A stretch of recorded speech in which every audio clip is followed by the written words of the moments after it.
Welcome to Exploring the Paranormal. Hosted by Heather Leigh, PhD, Exploring the Paranormal offers a new, fresh look into paranormal research.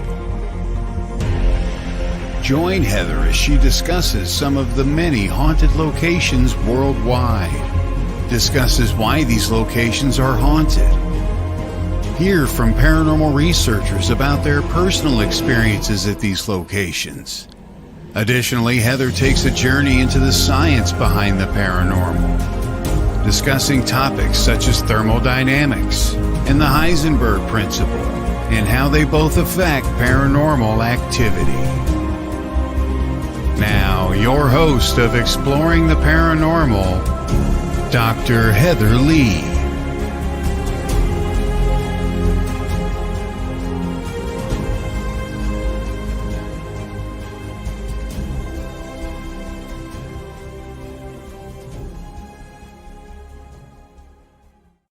Good morning, everyone, and welcome to today's show. I am super excited to be here on a Tuesday morning. Just was checking the radar real quick, and keep your fingers crossed. There are no storms supposed to be rolling through today, so hopefully I have smooth sailing internet from here until the end of the show, which I truly hope happens because my guest today, he's fantastic. Absolutely love Howard. If you guys don't know who he is, Howard Pitre, he's been in the field forever, it seems, just like I have, and amazing guy. Him and his team are hosting Fear Fest out of New Orleans. So we're going to be talking about that. We'll be talking about his nonprofit that he has, exactly what it is, how you guys can contribute to that, and all the amazing things that his team, and you've probably seen him all over Paralanx and Paranormal United Network. He hosts several shows, produces several shows on that network as well. So it's going to be a fantastic show to learn more about what he's doing and what he has planned in the future. So when you guys get here, say hi. I see Lee's already joining in. Good morning, Lee. Hope you're doing well. Let us know. I'm trying to think of what question of the day should I have today. I usually have this prepared. Usually I ask what state you're from or what country you're from, but I think today I want to know if you guys are paranormal investigators, what is your favorite piece of equipment that you use? And if you're not a paranormal investigator, what type of equipment would you like to try? I'm kind of interested to see what the answers out there today are. If you're watching the replay, still go ahead and answer that question because I'm always kind of curious to see what people have to say about that, because as you guys know, I'm more of a non-tech girl, so I use everything from dowsing rods to pendulums and all of those type of tools. And going along with that, if you guys missed it, make sure you check out Ghost Education 101's YouTube channel, because we had an amazing show last week with the board of directors from the Talking Board Historical Society, and we talked about a whole bunch of different things on collecting Ouija boards, including the oldest Ouija board, the history of the board, and all of that stuff. So that was an amazing show. I will also be making sure I share that link on my Facebook page, Exploring the Paranormal Show, so you guys can watch that replay, because that is definitely one that needs to be watched. So I'm super excited. Hello, Mort. Thank you for joining today. Super excited to have everyone here. And I'm just going to go over a few of the typical things that I start the beginning of every show with. So if you're new to the show, welcome. If you're a returning listener or a viewer, super excited to have you back. I know this show wouldn't be what it is if you guys were not here asking questions and whatnot. And also feel free if you have any questions to ask. I always love that. Cat balls, because my cat boys, Tristan and Rocket, want to play with them. Yes. And I always find it funny whenever, I know that's what they're called cat balls, but for those of you who've watched Ghost Education 101, my co-host Philip, for some reason, he always cringes whenever they call him cat balls. He's like, they're spirit balls. And if Philip, if you're watching, I know I'm picking on you, but yeah, so when you're using them for that's how you just determine if it's a cat toy or a paranormal investigation tool. But anyway, just kind of having some fun there. But yeah, I haven't used the spirit balls or the cat balls on an investigation, but you guys know I've used fidget spinners, so just about anything can work to. Yes, dowsing rods. I love my dowsing rods. I don't have them with me either, but you guys need to check out Doodlebug Dowsing. That just reminded me of that. They are here locally in Florida. Amazing people who own it. They hand make all of their dowsing rods. They also, and no, this isn't a sponsor. They're not a sponsor, but I love promoting anything that I love, and I use mine religiously. Mine are pink and white. You can get the handles custom made to any color you want. They have sports teams. They have like skull beads, a whole bunch of different fun things. So check them out. Doodlebug Dowsing, absolutely a great company, and great people to work with. I know they've worked closely with my friend Larry Lawson over in the Vero Beach area, and I've talked to them a couple times, and they are great. Doodlebug Dowsing, like dowsing rods. So just check them out. Let me get the link real quick for you guys. Yep, it's just doodlebugdowsing.com. I will put that in the chat for you guys all to see. But yeah, I love supporting local businesses, and their rods are great. They're easy to handle, easy to hold, and just perfect. And they're only showing up. Todd, if you get a chance, can you share that to the other channels? Because it looks like it's only showing up on the ones that I linked to. And that way you guys can get there. There we go. It's starting to pop up. So yeah, check them out. They are great. Actually, next week, I'll make sure, not next week, I have an announcement to make for that, but I will make sure the next time I'm live that I will bring my dowsing rods with me to show you guys, so you can get a closer look at them. Plus they're affordable. That's what I loved about them. Okay, so real quick, moving on to the typical topics that we talk about.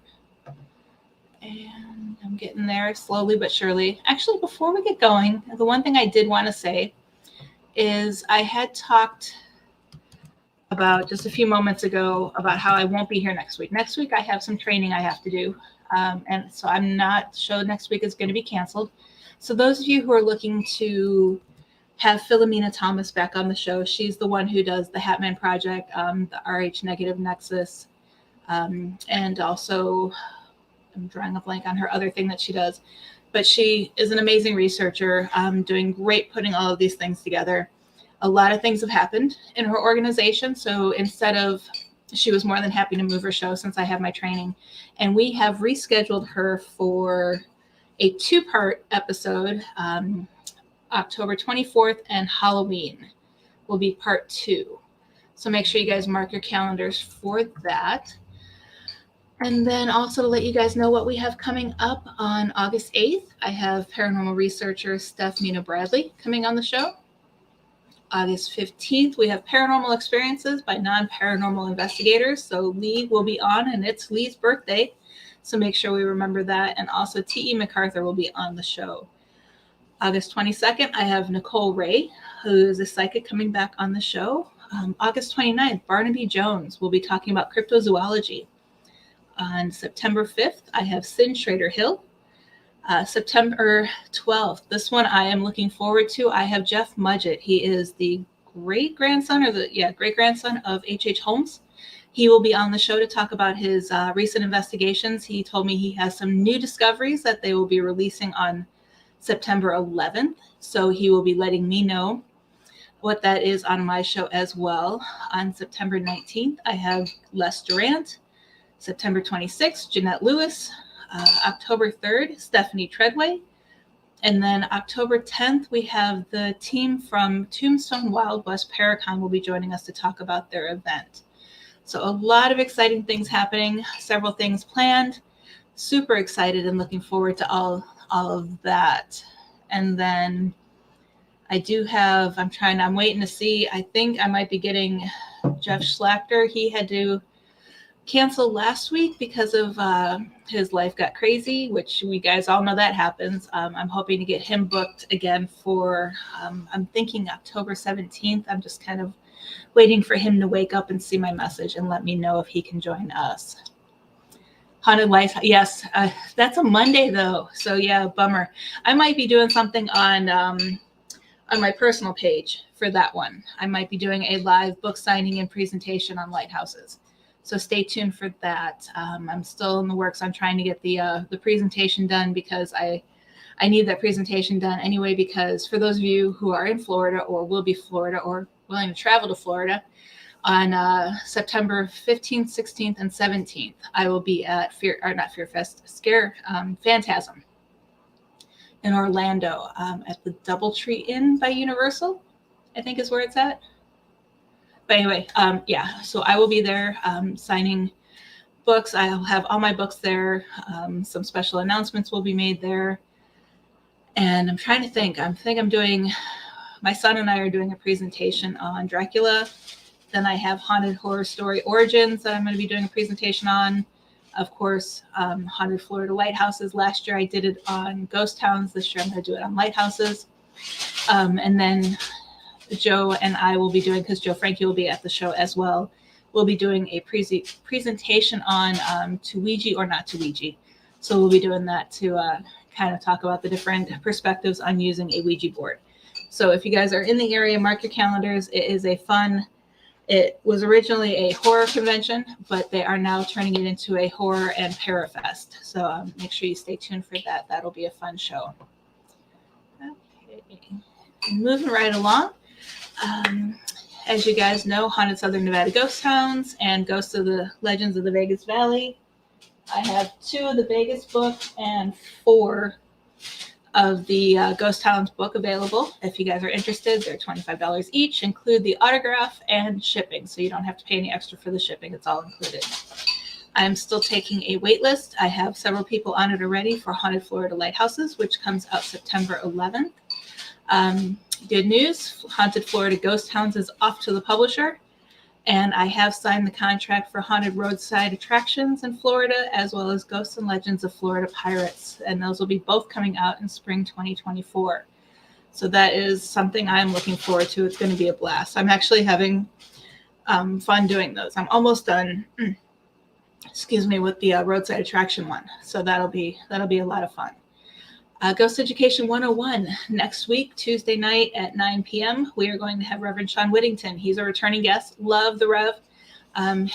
You guys probably recognize the name. I'm trying to get Bishop Long back on the show too, because they both him and Sean were on the Legion of Exorcists from Eli Roth and want to talk about that. So I'm super excited. Sean is a great friend. Knew him when I was out in Vegas. And if you haven't seen an interview with him, you got to tune in, or at least maybe search for him on Facebook. And he hosts 2 podcasts, and he is just, the term I want to use is a hoot, but he'll probably laugh at me if I say that, but he is a blast. I absolutely, if you're looking for someone who has a light heart, but yet knows this business is serious, that's the man you want to talk to. Okay. Is Manny's Gator Farm haunted? I don't know. I know that is on my list that I need to research from roadside attractions. So I'll look into that a little bit more, Lee. But from the sounds of it, just by saying that, I'm getting a vision of like a more rundown Gatorland. And it's weird because I would have thought Gatorland was haunted, and it's not. At least there's no reports on it. I might have to go visit and do like a secret investigation to see if it is. And finishing up, going through my list of things for our weekly updates. Real Haunts Ghost Towns and Real Haunts 3 are now available on Prime for $4.99, or you can still watch them on Tubi for free. Of course, Ghost Adventures Lake of Death is on Max and Discovery Plus.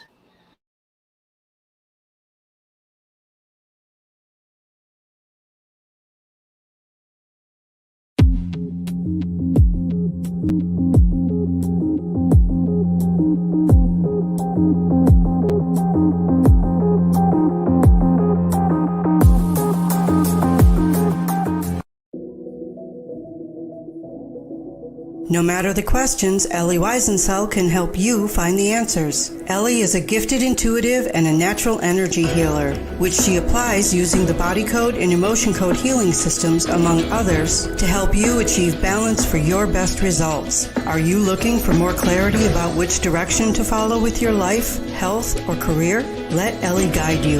As a psychic, Ellie can provide clarity to the path you are on, so you may use your free will to change the direction of your life. Are you wanting to communicate with a loved one who's passed? As a certified psychic medium, Ellie Weisencell can connect you with your loved ones on the other side to facilitate healing or offer closure. To schedule your appointment with Ellie, look her up on Facebook at Ellie Weisencell Psychic Medium or email her at ellieweisensell@gmail.com. That's Ellie Weisencell, Weisensel.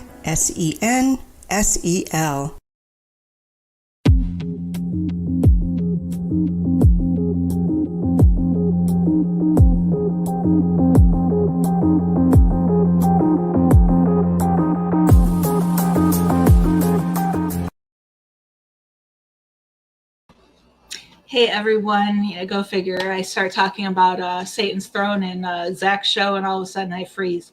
Yeah, go figure. Someone doesn't want me talking about that. But anyway, catching up in the comments real quick while I was frozen. Lee had said, I'm not sure if I want Gator Ghosts following me home. Could you imagine that?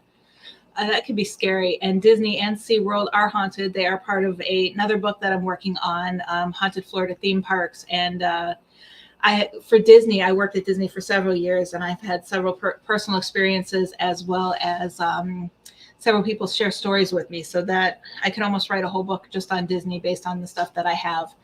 So yeah, those both are extremely haunted. And wrapping up real quick, don't forget our new show with Joe and I, Thursday nights at 10 p.m. Eastern.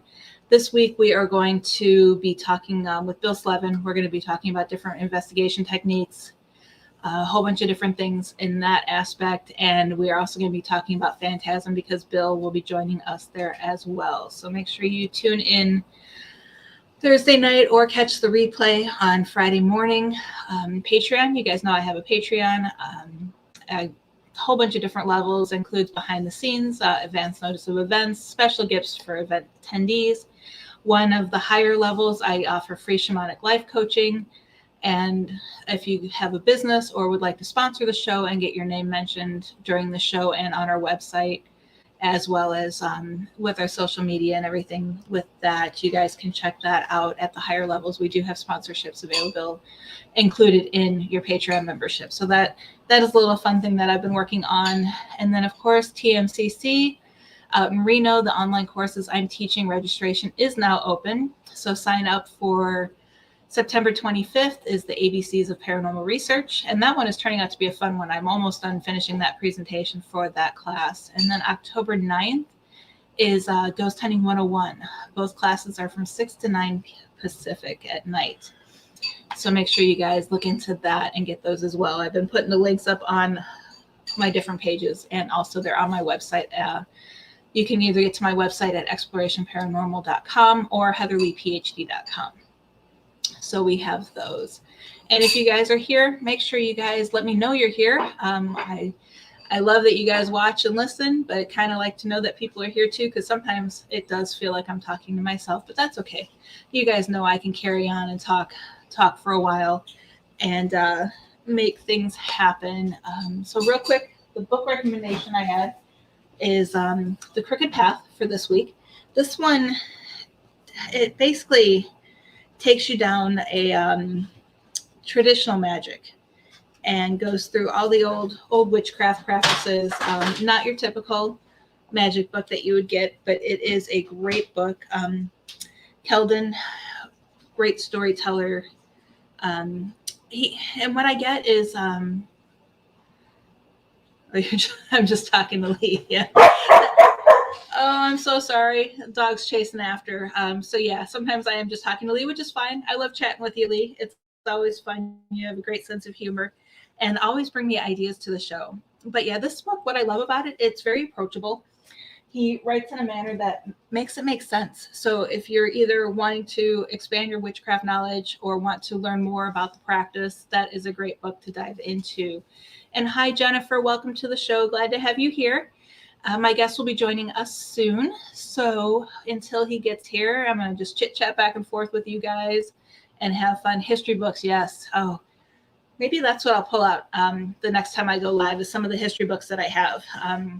Because I think I have, out of everything, of course, I grew up following the Civil War. our summer vacations, we're going to places like Williamsburg, Gettysburg, Charleston, and all of those places. So I have a ton of Civil War history books. Yeah, another Leigh. Yes, the show is full of Leighs. I love it. So perfect, so perfect. Okay, so yeah, and Howard, like I said, he's an amazing guy. I know one of his shows, the Petri Dish. I don't know if it's still airing or not, but I know last time I talked to him, he is a man of all different types of talents, and that's what I love about him. He told me whoever I want to interview, he can be. He can be the paranormal investigator Howard. He can be the CEO of the nonprofit Howard. He can be event organizer Howard. So I told him we were going to take all of his Howards and mix them into one today. And that's going to be the best part of the show. It's going to be, he always has me laughing. I'm always chuckling. And I just don't know if I can get there with everything going on right now. But, excuse me, I have been invited to come out to Fear Fest this year, but I don't think I'm going to make it. So I'm hoping next year to get out there for Fear Fest and everything. And I'm just looking through my notes to see if there's anything.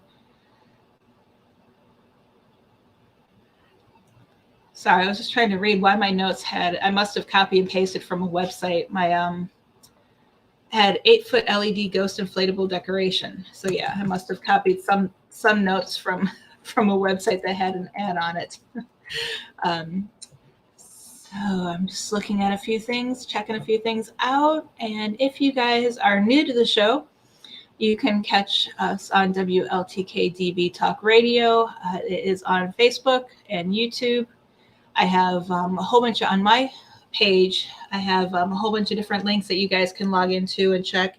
You can watch. I had the list in front of me, but I closed it out. And we were just talking about it this morning too. You can, from iTunes to a whole bunch of different places you can look at. I have the list on my Facebook page, as well as I share out everything. And then also, if you go on my website, explorationparanormal.com, there is an Exploring the Paranormal page just for the show that showcases information, how to watch. Any sponsors of the show are listed there. And if you go down towards the bottom, there's all the little links that you can click on to watch the show or download the show from all the different avenues where it is posted. So you guys can do that as well. So, and actually I'm the type of person who likes to book ahead. I do have a few shows open for later this year in November. Oh, thank you, Todd, for sharing all of those. Yes, that's where the Podbean channel, you can catch everything there. So I do have a few slots open for a few shows. I have a couple people coming back to me that are letting me know if they can take the days. But before the end of the year comes around, let me know if there's anyone or any topic you want to talk about. I mean, I'm trying to think, because I know towards the end of the month, I might just do a presentation, which I have actually, let me pull up my presentations and see which ones you guys might want to see.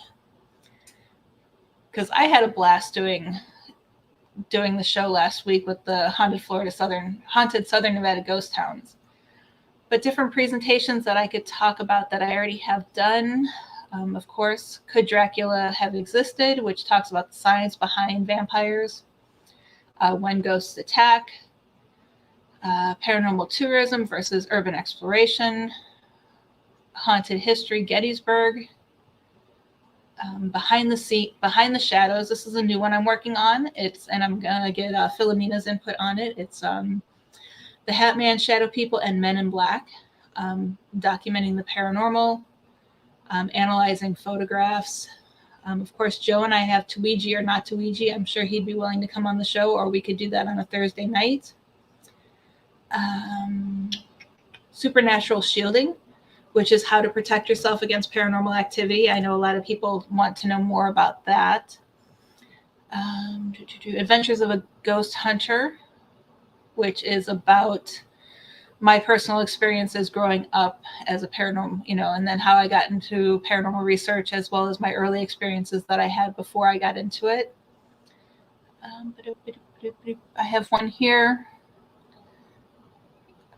What? Oh, yeah, the Ouija board said what? This was one that I'm doing on different cases that I've done where they used a Ouija board, and that's why we ended up getting called in. A fun one that I'm working on is, and I'm trying to get Joe in on this one too, and I'm sure he'll do it. He's always open for it, is when ghost hunters get scared. Because believe it or not, we are human.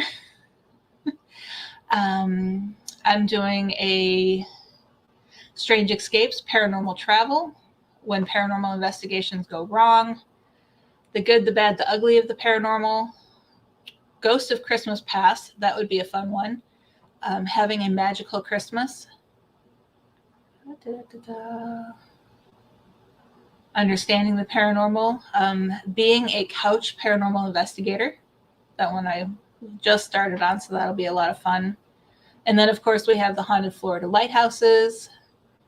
Hosting paranormal events. Being an ethical paranormal investigator. My non-tech tools presentation.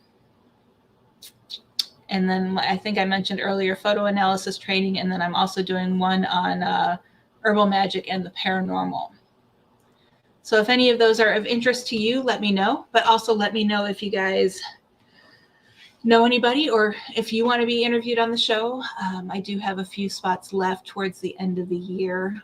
Still not sure what exactly I might be doing in December as far as what shows, but I'm trying to come up with something special to do during the shows for that month, and kind of have some fun along the way for that one. But yeah, I'm booking one in October, but I think I'm trying to get Jeff booked on for that show. And then I have every Tuesday in November still available. So make sure you look into that. And I'm just checking a few things.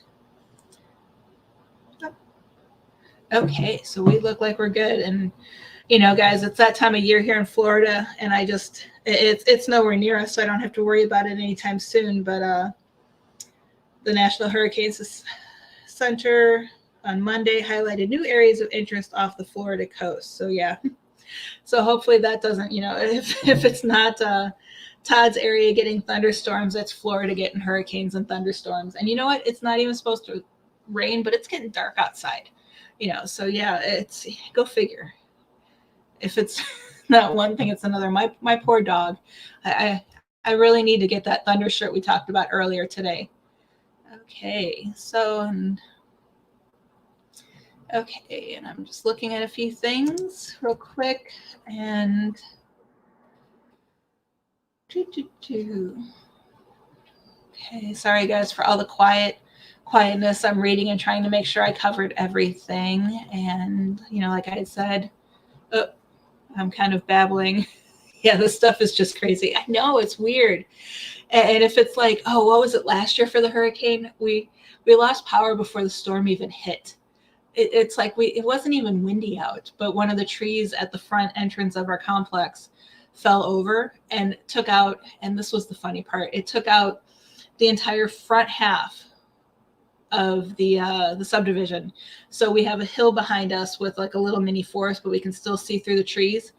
And at the top of the hill is another row of townhomes, and they all had power, but we didn't. And we were without power for a good 3 days. So we went into the storm without power. And because we were going into the storm, nobody was coming out to fix it.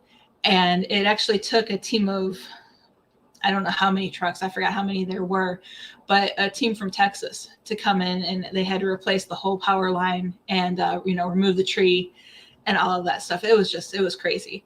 But yeah, the funniest part, like I said, we lost power before the storm even hit. So I at least expected to have it until the strongest part of the storm. But yeah, it was definitely weird. And then our poor dog, she doesn't like rain. So trying to get her to go outside. Yeah, I think this year I'm gonna have to video it because she's hysterical. She's truly a hoot when it comes to stuff like that. We can never figure that out. I think it's the only thing I could think of is in Vegas, it didn't rain much. So she kind of was one of those things where she wasn't used to rain. And now that she's in the rain, she can't stand it. Okay, so keep your fingers crossed that the hurricane does not affect us, or any hurricane doesn't affect us this year, so we can keep going with the show, because I do have a lot of guests planned, a lot of fun, a lot of amazing things planned for you guys. And I truly do. I mean, sometimes I wake up Tuesday mornings and I'm tired. And then it's like, oh, can I have a day off? And then once I think about it and start planning for the show and getting ready for it, I get excited. And it's a great way to kick off the day. So I absolutely love chatting with you guys. I'm trying to think of some fun things we could start doing, because I want to change things up next year. I'm changing up my show outline. So of course, guys, now I have my introductions, but hopefully by next year, when we start the show fresh in the new year, you guys know who I am. And those who don't know who I am, I will direct to my website so they can get more information. And I'm getting a whole bunch of different new guests lined up already. I know I'm a planner. People laugh at me, but I'm a planner. But I'm trying to think of something fun. It's almost one of those where it's like, do I want to do a coffee of the day, or I really don't want to do breakfast of the day because I don't want to be sitting here eating in front of you guys. And I really, outside of an English muffin or some toast, I really don't do much for breakfast. So if you guys have any ideas, I'm always open to listen. I'm trying to think, a whole bunch of different things. Or tea of the day. Yeah, I'm trying to think. I got to come up with something. I know there's, like, when it comes to coffees or teas, there's a lot that I want to try. So I'm wondering if maybe I could do something along that line. This is another thing that I thought of doing. You guys can let me know if you're interested in it. I thought of doing something along the lines of the herb of the day, where I do a quick discussion on the herb, its magical properties, as well as how it can benefit the paranormal field, and then kind of do a quick recipe on what you can do with it. Like for the marjoram, I could show you guys how I use that in my over-the-door protection bottles. So a whole bunch of different things in that aspect that we could do. As Lee's like, yes. I figured, and Todd likes it too. I figured Lee would like that, and then Jennifer likes it as well. So I'll switch it up, and instead of the book of the day, I can do the herb of the day. And starting next year too, I'm doing more research into different scientific theories behind the paranormal. So opening the show, I'm going to be talking about a theory, explaining how it can work, how you can do it. I'm going to get back to the true roots of my introduction for exploring the paranormal and discuss that, and hopefully, keep your fingers crossed, the guests that I have for that day will match. Oh, a ton of herb books. Yes, there's one. Shoot, it's not near. I really need to move back in front of my bookcase.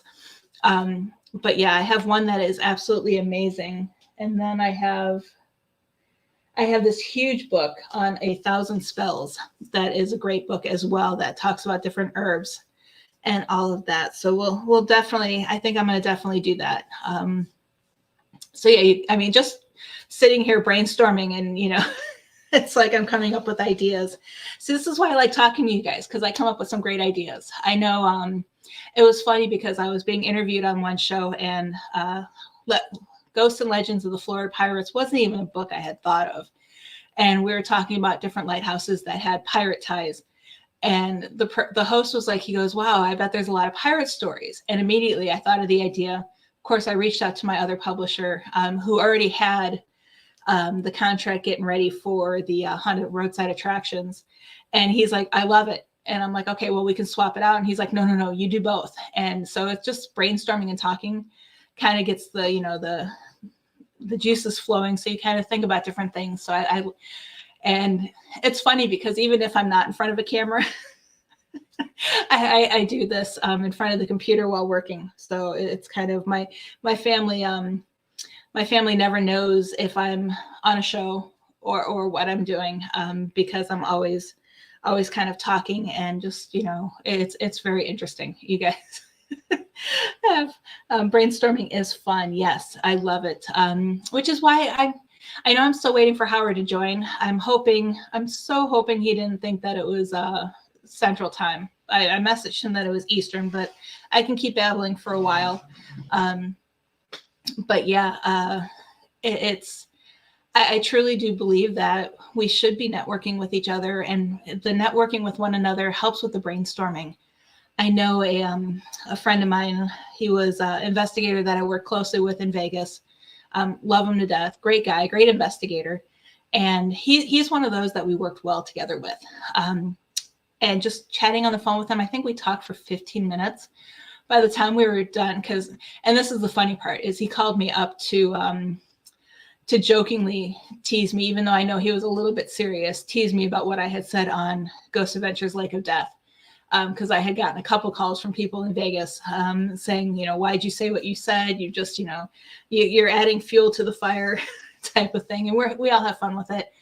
And, but in that 15-minute call, I had a list of ideas that we were going to start working on, or, a list of ideas that I can start working on. So it's just amazing. So if you guys are paranormal investigators or thinking about getting into the field, find investigators that you're comfortable with, that you can talk to. We should be able to share our ideas and not worry about someone's going to steal. Of course, you guys have the groups that steal the ideas.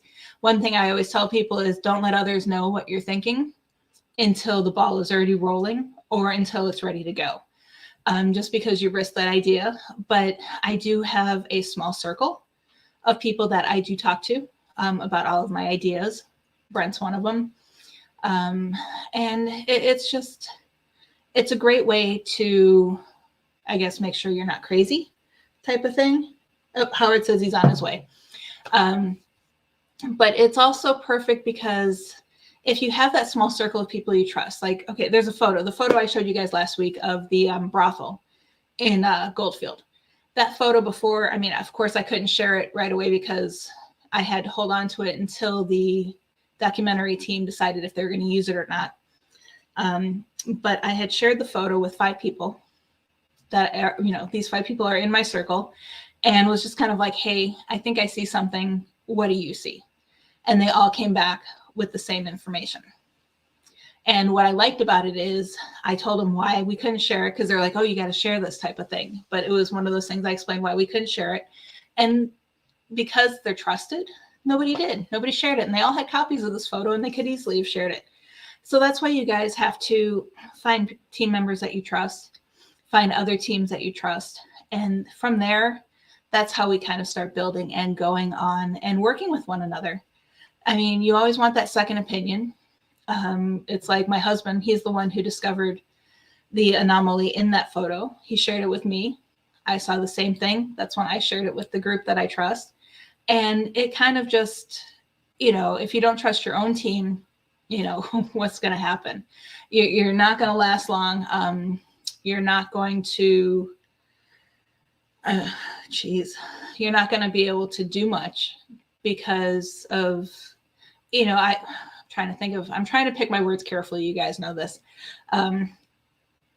is when it comes to paranormal teams and stuff like that, you need to trust who you're working with, because if you don't, I truly do believe that all of this global paranormal backstabbing, bullying, stealing ideas, and not trusting each other starts at the team level.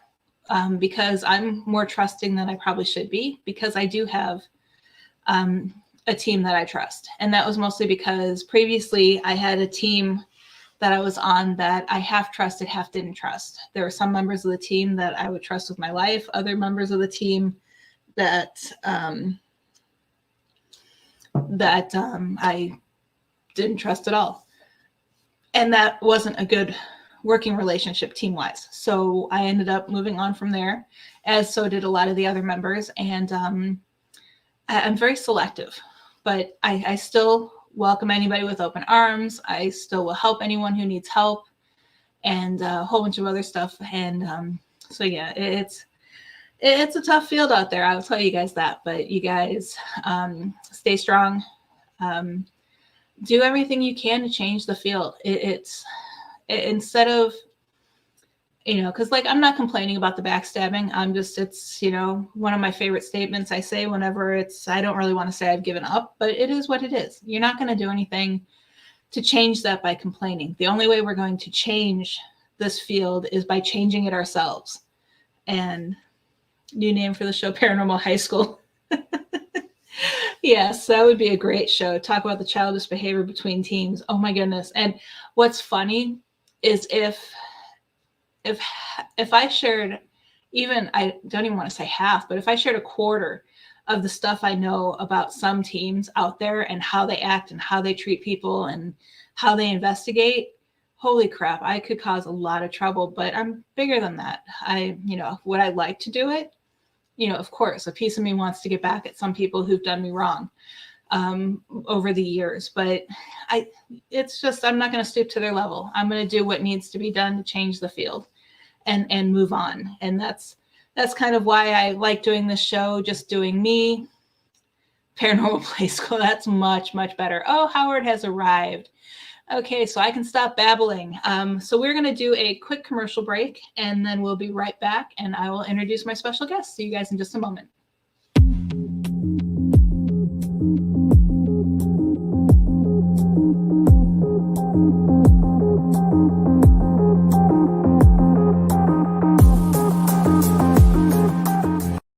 If you're a fan of the paranormal world, then you'll love WLTK DB Talk Radio. Talk shows bringing you the latest on everything paranormal, cryptozoological, metaphysical, true crime, psychic readings, and more. The truth is here and now on WLTK DB Talk Radio at WLTKDB.com.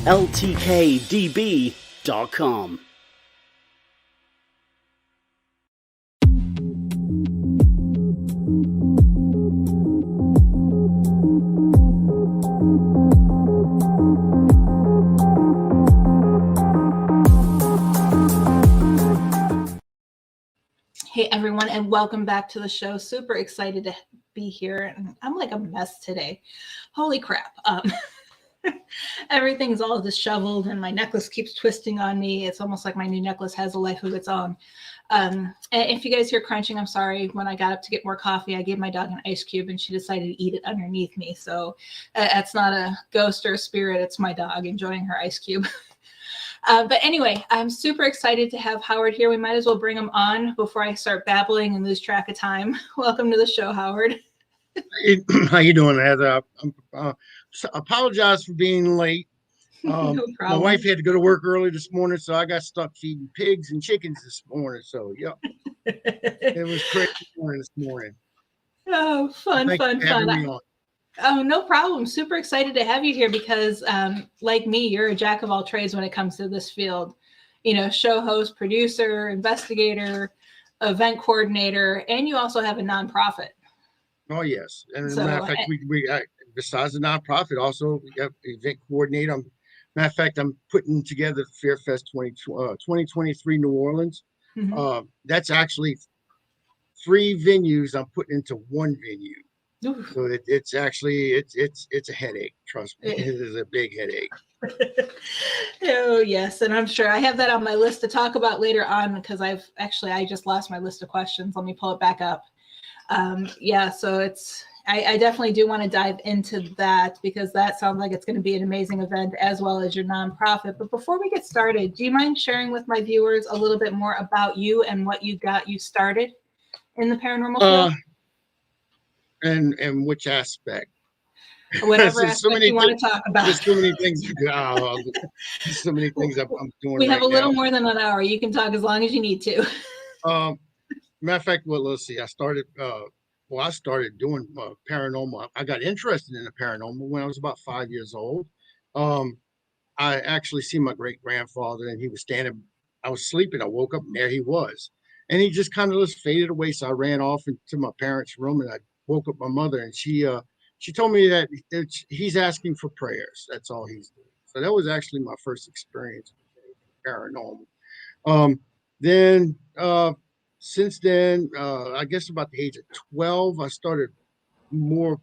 I guess started focusing on more about spirit and stuff like that. Never did any paranormal investigating, but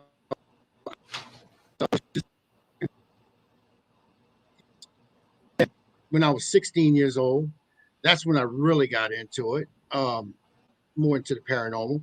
Um, Going into old houses and just uh, I seen some things when like I said, when I was 16 years old and scared the boogers out of me. So I just ran out of the ran out of the house. And since then, I mean, I've gotten more and more and more involved in it. For a time, I got bored with it. Actually, I guess for doing it for so long, especially being so young, you just get bored with it. So for a little time there, I was with MUFON. I did a little MUFON work. I did that for about 9, 10 years, and then right after my daughter's passing, um, that's when I got back into it. I had some experiences in my house. Matter of fact, my house is haunted. um, so I just got back into it, and I started podcasting about it. And I actually was working with a lady, and she was actually, it was her show, and I was just coming in and just substituting for her for a little bit. And then she came back and took over her show, and I just went ahead and just kept podcasting. And then I was fortunate enough to have Stephen Woodard was watching me one day, and he got in touch with me. He said, and actually it was my third show by myself, and he said, I want you on Paralinks or Pun TV, Paranormal United Network. And did that for a while. I mean, just doing shows and stuff. I went off into another network, then came back to now it's Paralinks, and now I'm half owner in the Paralinks network. Myself, and then there's Chrissy Baggett, and she's the other owner in it now. So that's where we're at. And like I said, I'm doing 3 podcast shows right now, but right now I'm taking a little bit of break because of all the stuff with this Fear Fest thing. So I'm doing little spots here and there, and I'll help out with other people on their shows when they ask me to come on and stuff like that. I'm also I produce a 4th show, which is Hey Boo. So that's a show. It's all women. Here lately, it's been going on there. So I'm thinking about putting a wig on and just call me Henrietta or something. But yeah, but that's all for women. And but yeah, I have the 3 shows, which is matter of fact, I see Jennifer Lee's in the. Yeah, I was just gonna say she was saying hi. And Jennifer was actually one of my first co-hosts. Matter of fact, my first co-host that I had on the show was myself and Gabriel Herrera, and we started Paranormal Swamp Talk. And then Jennifer, she left me. No, she didn't. she was developing her psychic abilities, and she's probably one of the most strongest psychics I've ever seen out there. Then I started with the Petri dish, which that was thrown in my lap, actually. I didn't want to do it. I was fun to have. I was having a grand old time doing just my one little show, but Stephen came to me and said, well, I got an idea for a show for you. We're going to call it the Petri dish. I said, okay. And then, of course, everybody in the medical field knows what a Petri dish is. You can grow bacteria in it, and my last name's Petri, so I can dish it out. So that show became, since I didn't want to do it, I wanted it to actually fail. That was my whole premise. I wanted it to fail. And that actually explains a lot. And that show, I mean, it's a twisted show. It's NC-17. We asked some stupid questions on there. We get a little vulgar on it. And then from there, it was myself, Chrissy Baggett, and Ricky Hellert got together, and we just called ourselves the Unholy Trinity. And we were just having a grand old time just on that show. And then that show's then turned into a complete train wreck from start to finish. I'll put a subject out there, and for the first 5 minutes, we might talk about that subject, and then it's going off all over the place. We might talk about Bigfoot in the beginning, and towards the end of the show, we might talk about what colored underwear I'm wearing at the end of it. I don't know. It just goes that direction. It's like I guess you could say it's like a fat kid in the candy store who has ADHD. and didn't take their Adderall, and they were just going crazy. That's what we do on that show. But yeah, I'm like I said, I'm part owner or half owner in that. And Stephen and Crystal and Courtney, basically they just wanted to retire from it. They just wanted to step back, and they still help us do things and run day-to-day stuff. And but as for the heads of what's going on, that's basically myself and Chris. Mm-hmm. Yeah, I remember when that network first started, because Ghost Education 101 was on there, and Yes. we still are. Yes, as a matter of fact, I was talking about. Matter of fact, it was almost like a feuding thing. I mean, and I had to set up, and I said, no, well, I'll take, I'll let them have it and all that stuff, and I'm not going to fight with because it's all para family. I mean, I don't look at para unity, I look at para family. Yeah. And we're all family, and I just said, and that was with Philip. Right. And I said, I'm not going to fight. I love Philip to death. And I said, I'm not going to fight with Philip. I mean, he's too good of a guy. I mean, so I just backed off and said, no, let him have. I mean, I'll take whatever scraps I can get out of it. That's what I did. I took the scraps of it. Yeah. And I remember that all happening, and I'm just like, I go, this is you, Philip. I'm like, I can go live anytime you need me to. Yeah. So. Yeah. But I know I've tried to change the show times a little bit sometimes with him, but his work schedule doesn't allow for it. So it's like, right. So we're kind of stuck because of his work schedule. Right. Yeah, that's what I'm doing now with that, and that's just in the paranormal field. I'm a pastor. I'm a paranormal investigator. I'm an ordained minister, pastor, and I'm a demonologist. If I ever run into any trouble, or if I don't know something, and if anybody tells you they know it all, they're lying to you, because you never know it all, unless you're dead. Then you might know something. But I started with all that, and then I'm doing in the paranormal field. I'm doing all this, and then that's just in the paranormal field. Then I have my foundation and stuff like that. And besides my foundation, I belong to many organizations that are out there also. I belong with NAMI, federal, state, and local chapters of NAMI, which is the National Alliance for Mental Illness. Suicide prevention, which I'm on the federal, state, and local chapters of suicide prevention. With survivors of suicide, we call it SOS. And then I'm with Postpartum Support International. So I belong to these other organizations besides just having my own organization. And then I'm also a third degree Knight of the Knights of Columbus. So that's a Catholic organization, and that's a group of men. We get together, and we have our Lady Knights also, and they have their organization. It's a group of men. We go out and help the community and help the church. See, and all my viewers say I'm busy, but you're sounds like you're just as busy. And that's not minding you, and then that's family life. I just got married in May. I've been with my wife for 9 years, but we were together for 9 years, but we made it legal May of last year, 2022. And then there's grandkids that are coming over and stuff like that. So we got grandbabies, and then there's, of course, day-to-day life and stuff like that, which is I know, trying to fit it all in.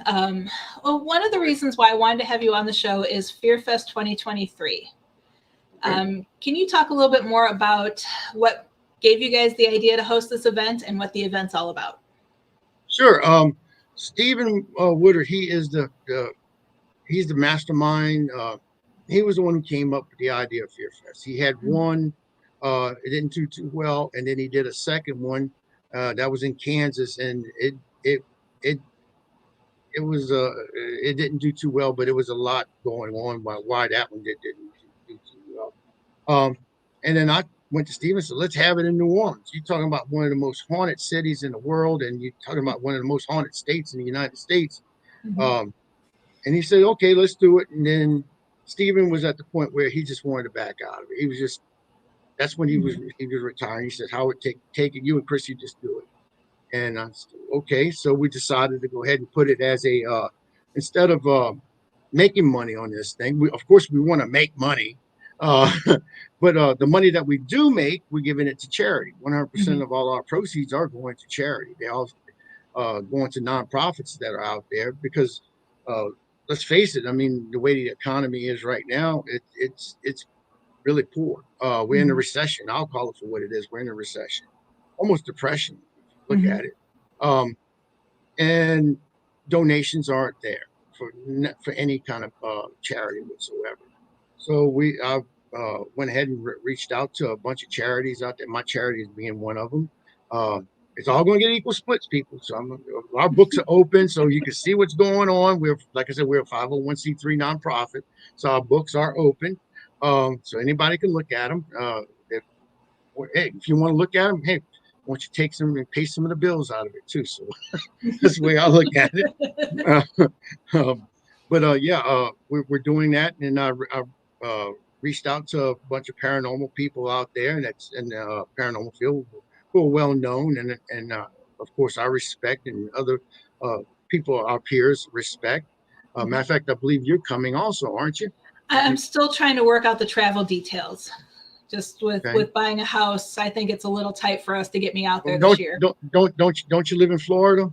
Yeah, What part of Florida? just north of Down. Tampa. Well, see, that's what you do. You get in a little boat and you paddle straight across, and look, you're right there in Right. New Orleans, and then you're right up the Mississippi River. We got you covered. I'll be Yep. waiting for you on the bank. I'll put a Okay, little sounds bonfire good. out. Yep. No, but I'm still working on it. But we have a lot of people that are going to be showing up for this event. I'm excited about it. Mhm. Like I said, it's 3 venues in one.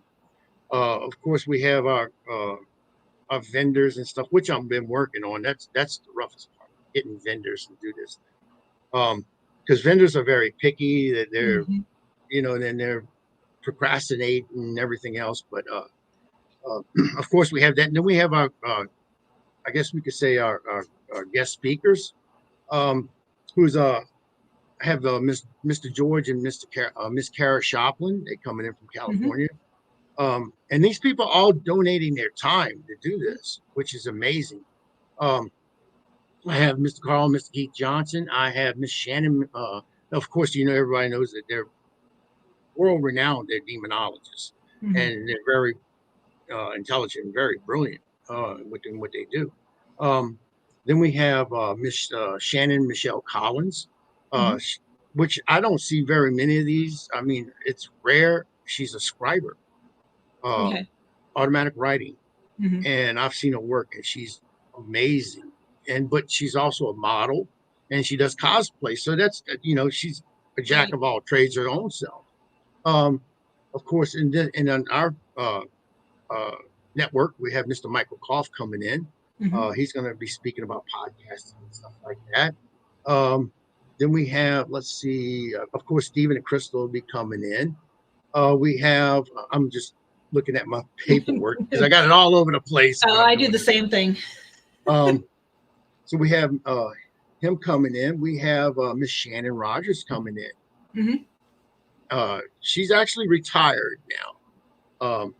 She's gotten out. She doesn't want to do anything anymore. She's doing her own personal paranormal journey.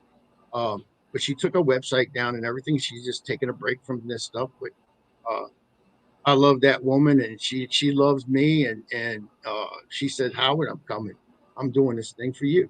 And Mhm. I said, thank you so very much, Shannon. I appreciate what she's doing for me. Um, Another couple that I have highly respect is Mr. Ernie and Miss Denise Yep. Pac-Man Paranormal. Mhm. They're going to be down here. Ernie's charging me. I'm going to tell you this now. Mhm. Ernie's charging me. He's charging me biscuits and gravy. That's all he's charging me. I got to bring him out for breakfast, get him biscuits and gravy, and we're good. So, If only all the paranormal speakers would charge that. I know, right? um, so we have also Mr. Of course, Stephen and Crystal. They'll be there. Um, they're coming in. Hopefully, Stephen's feeling better. I mean, he Mhm. just had surgery and everything. So Yeah. prayers for Stephen to get better. Matter of fact, I got to call him today. Uh, he's all over the place. I'm telling you, I'm all over. Um, so we have him coming in, and of course, Omega Supreme herself, Miss Crystal Woodard. I'm still working. Courtney Peterson. I don't know what that woman's doing. I call her my mistress. She's one minute she's coming, the next minute she's not. So she's flighty. So I don't know if she's going to do it. I'd love for her to be here. And that's in our that's in our network. Of course, we're having Mr. Brian Laverty. He's coming in from Canada.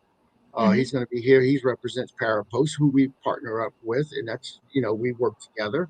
And he's also going to be talking about the global ghost hunt. Then we have an actual vampire that's going to be speaking. His name is Belvas. If I get it wrong, Papazar, I'm sorry. It's Belvazar Michael Bosom Ashton, and we call him Papazar. Like I said, he is a vampire. He's been on television before on series where they show you actual vampires and stuff. He's also a voodoo priest. So he's going to be speaking about vampirism because that's big in New Orleans, especially since Anne Rice did what she's done. Right. So we have and of course you've ever seen the show The Originals and all that. It's all about vampirism, werewolves, and witches in New Orleans, which we have all that here. We don't call them werewolves, we call them rougarou. And it's a spirit of werewolf. We have him coming in. Then we have psychic galleries, and that's going to be Miss Ane Shin. She's coming in doing psychic galleries. I did invite Miss Jennifer Lee to come in. She has prior engagements that she has to take care of, and we're going to have Miss Beth Allen. She's coming in, and she's going to do some psychic galleries as well. Then that's just our guest speakers and our psychic galleries. Next year. Yeah, of course you want to come next year because I got all right. I see how you are. No, you got to pay me next year.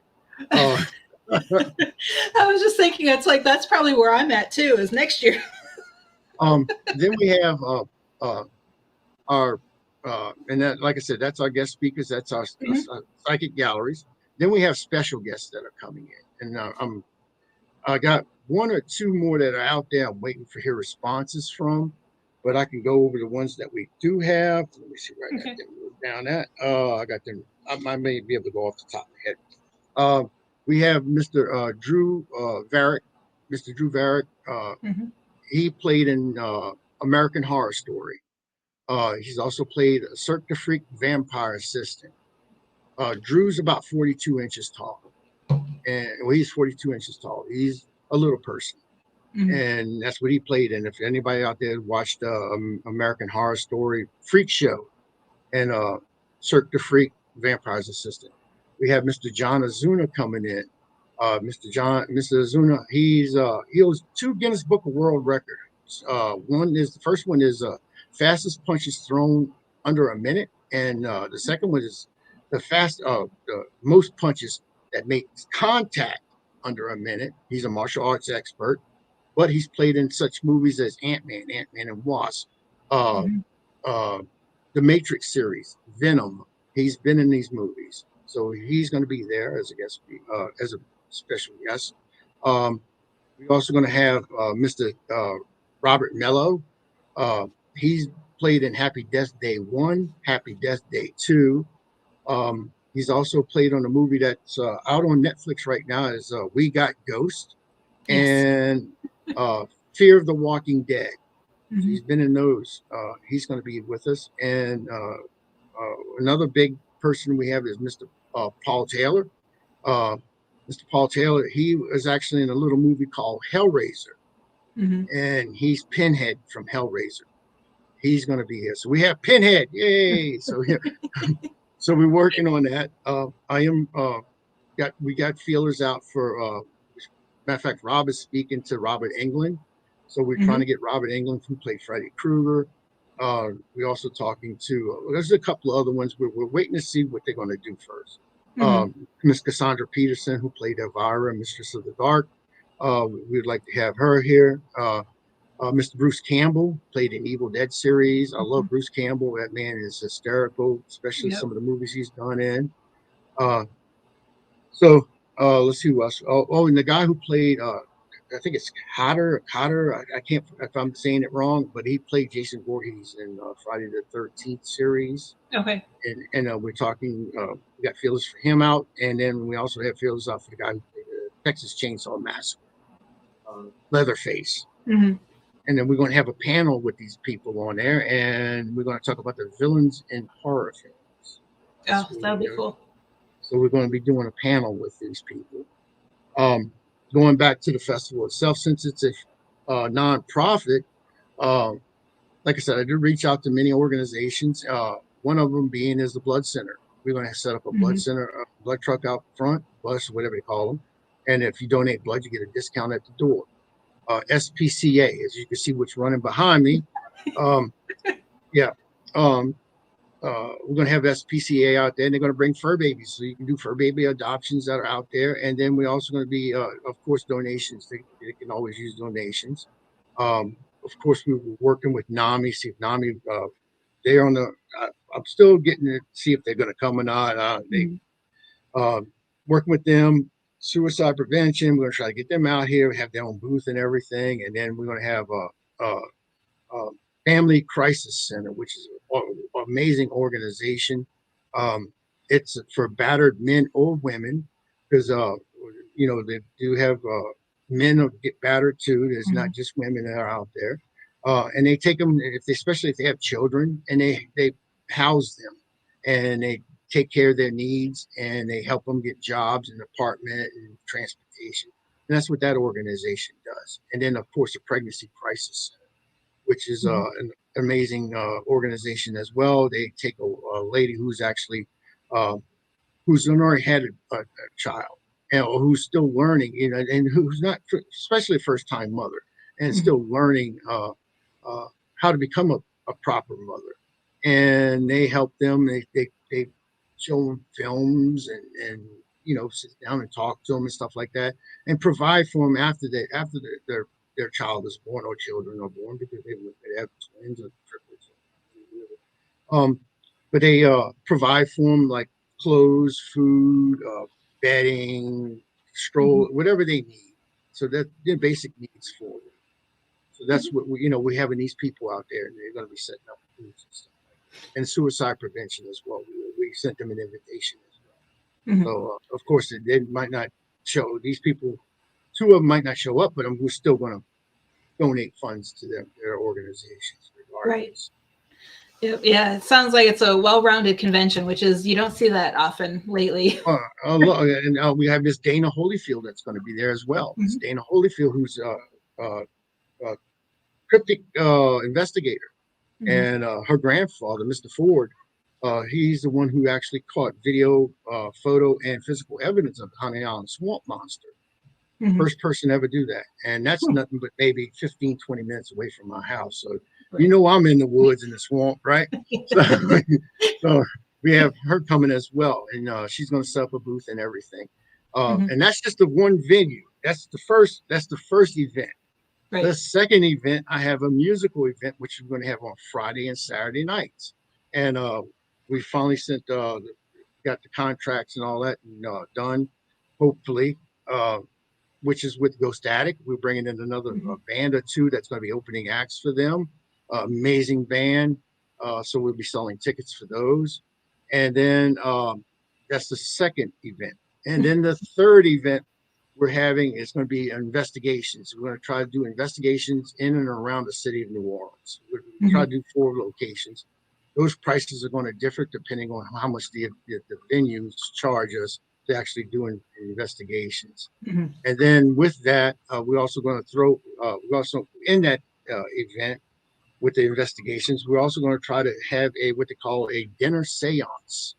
I posted it on my Facebook about Muriel's, which is right in the middle of the French Quarter. I mean, it overlooks Jackson Square.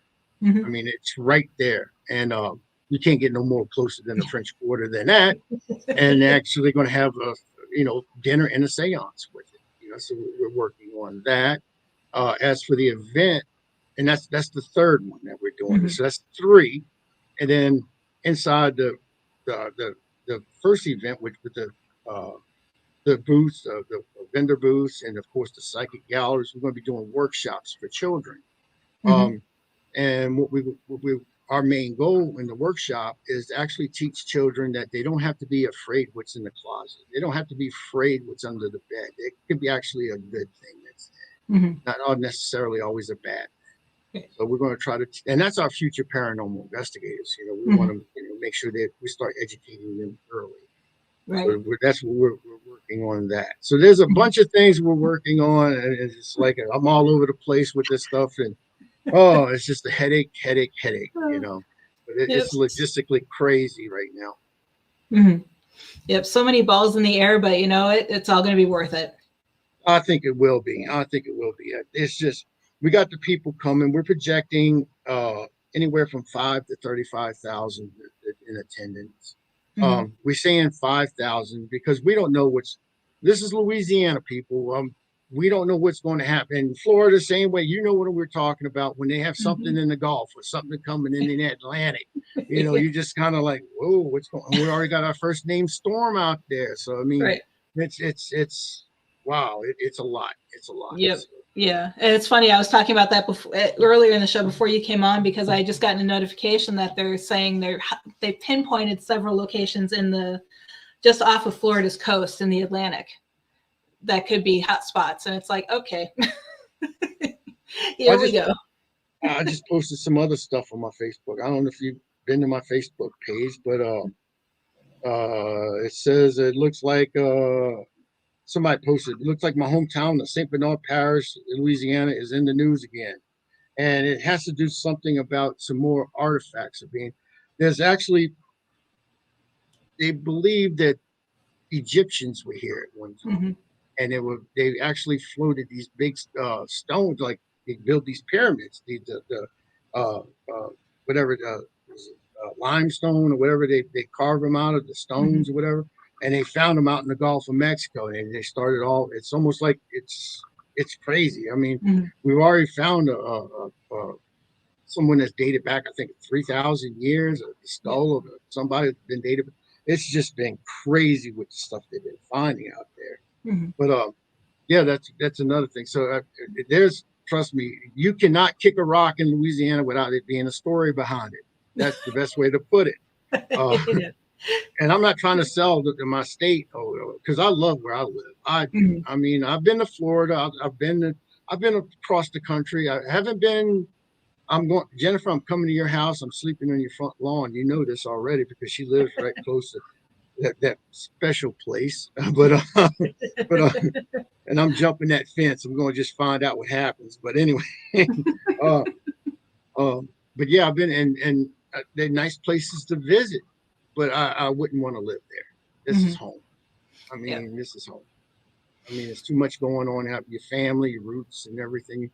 And spirit is alive here, and that's a part of the shirts. Matter of fact, we had shirts that are getting made. Matter of fact, it's been a week now, so hopefully by next week we have the shirts in. And it's, of course, we have the Fear Fest logos on the front, and then on the back it has a Fear Fest, and then it has a big fleur de lis on the back of it, and it says "Le bon temps roule," let the good times roll, and in the back it says also underneath that, keeping the spirit alive since 1718, and that's when the city was actually founded in 1718. Yeah, that's pretty cool. So we have no shirts made up. Leah wants to know where does she live. Can we order a shirt? No, I'll tell you, you come, I'll give you a shirt. No, you want to come. So no, you don't get a shirt. Jennifer beat me to it because that's the question I was going to ask. If I don't make it, can I order a shirt? That woman, I could tell you stories about that woman, I swear. I've seen a brand new kitchen and she's already done burnt stuff in that house and every brand new stove. And I said, Lord, she's done burning food in that house. I felt bad for her. I said, then I always told her I was going to send her a king cake from New Orleans. And I did. I sent her a king cake. And it's cold where she's in Utah. So it's cold. And she gets the king cake and it was frozen. It was frozen on a porch. I mean, we get that fresh, but it was frozen, she told me. So I said, what the frost out? you can put it in the microwave for 30 seconds. It's good. You know, it'll go that way. But yeah, she's something. I love her to death. That's my little sister. So yep. Yeah, Just have seen plenty of I've seen plenty too. She's been actually she's done what she means by, I don't know if this is what she's talking about, but she did a remote viewing of my house. Mm-hmm. And people, you know, you could say, you know, you can Google map it and you can see your house and stuff like Mm-hmm. that. And when she starts describing stuff in your house, and when she starts describing, you know, places where people are sleeping and stuff in your house, and outfits like for my daughter Jessica, infant outfits that were, you know, it's unique. You Mm-hmm. wouldn't just call these.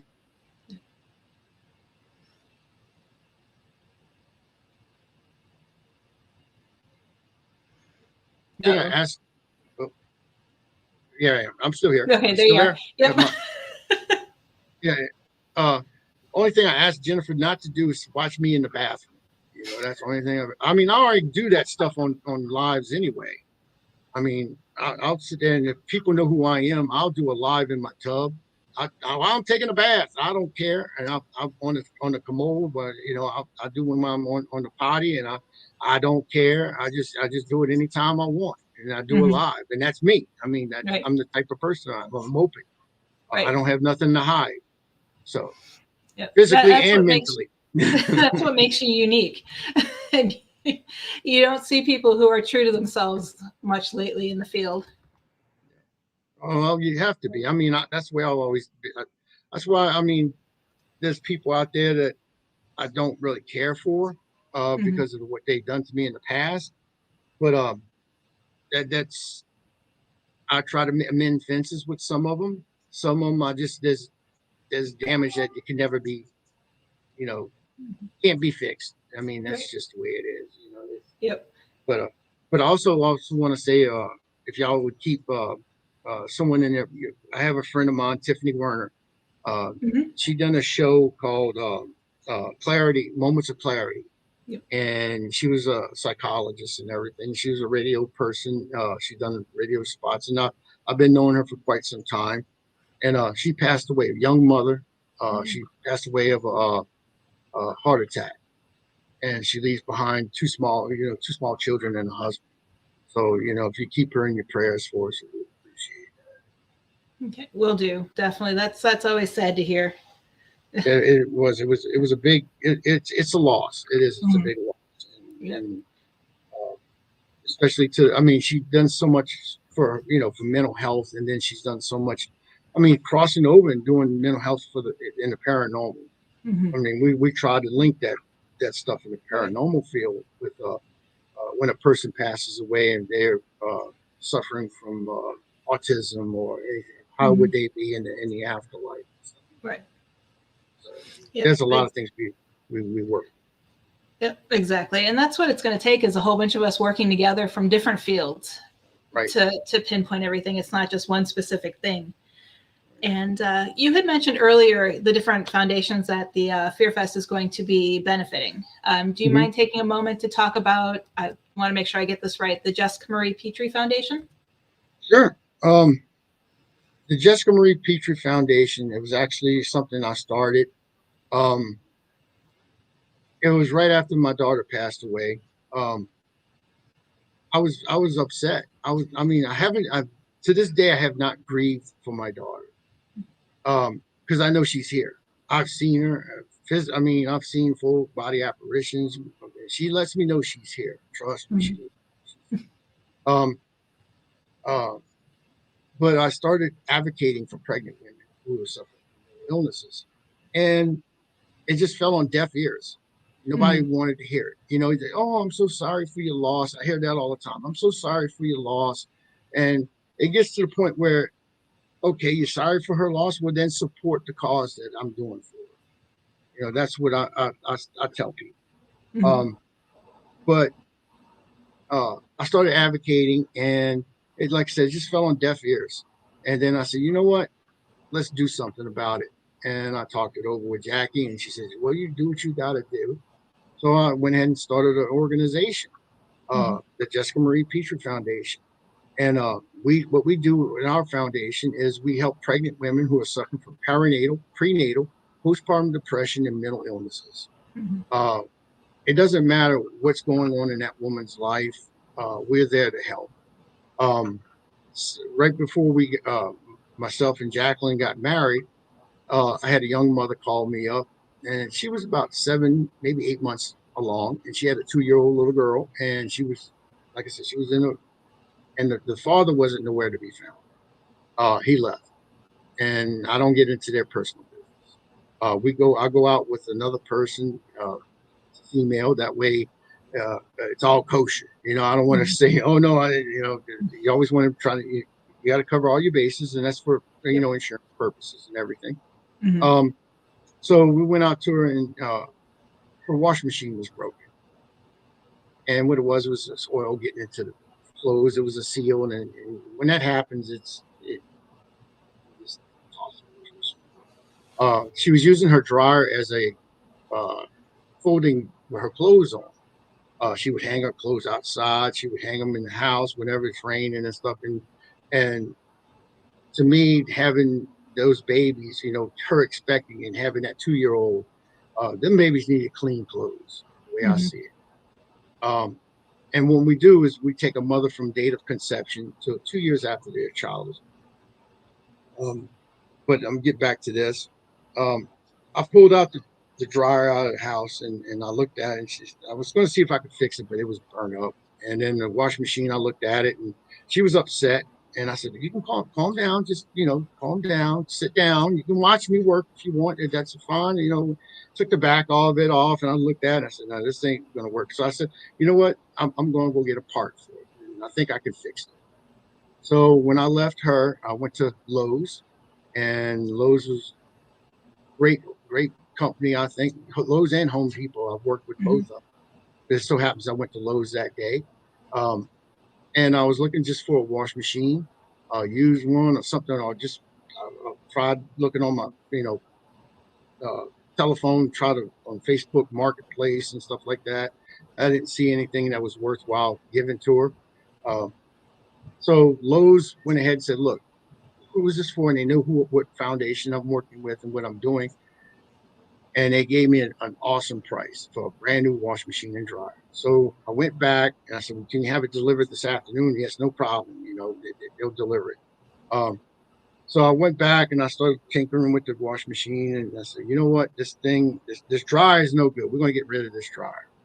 She said, I don't have nothing to put, I said, well, we could put a little table in here. I was just stalling for time with it. And then she asked me, I said, well, you know what? This wash machine is no good. And she just started bawling. By that time, when she started bawling, here comes the Lowe's truck. And I said, but I'll tell you what, we got a brand new wash machine and dryer for you. And I took my wedding money, some of my wedding money, and I purchased this. So at first, Jackie was upset with me a little bit because she didn't know what I was spending that money on. And then I told her, she says, yeah, that's fine. She just include me in on some of these things that I'm doing, and it was like, well, it's at the spur of the moment. I had to do it. She said, okay, I understand, but, please let me know what you're doing. We're going to be married. You don't do that kind. We talk to one another. So yeah, okay. And now I talk to her a lot because if you watch the shows, I'm always yelling, Jackie, I'm in the middle of a show. It's what, but anyway, but we take a woman from date of conception to 2 years after their child is born. And the reason being is because that's when postpartum depression usually occurs. I've heard so many horror stories with these, what a woman can do to herself or to their children, and it's not their fault. It's not their fault. It's the body chemistry. They beef up to the point when all the body chemistry is all up. Everything's up, and then when they have their child, everything just drains out. It just goes, and that's when that's when you hit the baby blues, postpartum depression. But yeah, that's why we watch them for that length of period, because we want to make sure that the mother is safe and that their child is safe. So we have many programs we want to implement. our ultimate goal is to build a hospital. We want to build a hospital where it caters to pregnant women. And it's not just, in many states, you have two different facilities. You have a mental facility and then you have a medical facility. And if that lady's in a mental facility, if something happens, they have to basically call an ambulance, take her by ambulance to a medical facility. And by that time, a lot can happen. A lot can happen. So what we want to do is combine those two. We're going to have a mental facility with an on-staff medical facility with operating rooms and whatever needs to be done for that child to be safely born. Medical stuff, nurses, of course, counselors and nurses. It's going to be equal parts, Right. So they can communicate with one another, and that mother and that child can be safe. And I want to just not put it here in Louisiana, but I want to put one in every state. Now, this type of hospital, people saying, well, yeah, you're looking to make money on that. No, I'm not. This is going to be a 501. It's going to be a nonprofit hospital. It's going to be like a charity hospital. But I will take a woman that she could be a billionaire, and then I'll take a woman that's off the streets, and I'll treat them the same way because they're both mothers, and that's the way it should be. So that's what we want. That's actually what we're looking to do eventually. But like I said, that it's just like I'm saying, like some of the programs we want to implement. Of course, one-on-one counseling, and then we want to implement group therapy for women who are suffering from postpartum depression. Because the way I look at it, I'm gonna be honest with you, I am an alcoholic. I'm an alcoholic. I've been sober since January 11th of 2010. And I know Bill. If you want to, if people say they know Bill, I know Bill, and that going to those meetings helps a lot. And you have different people that's in different stages of alcoholism. And my theory is that you can put one woman who's just had a child and she's just beginning to have a postpartum depression, and you might have another mother in there who's just coming out of it, and she can help that woman, guide her. And of course, we have a counselor sitting in there. We're going to also teach infant and child CPR classes, mommy and me classes. We want to implement food and nutrition, which I've already talked to the Culinary Institute down here, where a lot of the great sous chefs come out of, and they're willing to come in and teach classes. Say a woman doesn't like to eat broccoli. Well, there's different ways you can eat broccoli, besides putting some butter on it or eating it raw, But there's different ways you can cook that broccoli where you might actually eat something healthy. And teach a pregnant lady and her significant other. We're also looking at that. We're looking at yoga classes when they're pregnant for breathing and stretching. We want them to learn how to breathe and stretch during their pregnancy so they'll have a safe delivery. One of the bigger things, and the people laugh at me when I say this, light impact aerobics. Yep. And everybody see you smile, light up, and I was looking at myself and in the mirror one day, and I said, I'm 55 years old, and I looked at myself in the mirror and I went, ew. And when I see a pregnant woman, she's gonna look at us, ew. So I feel for her.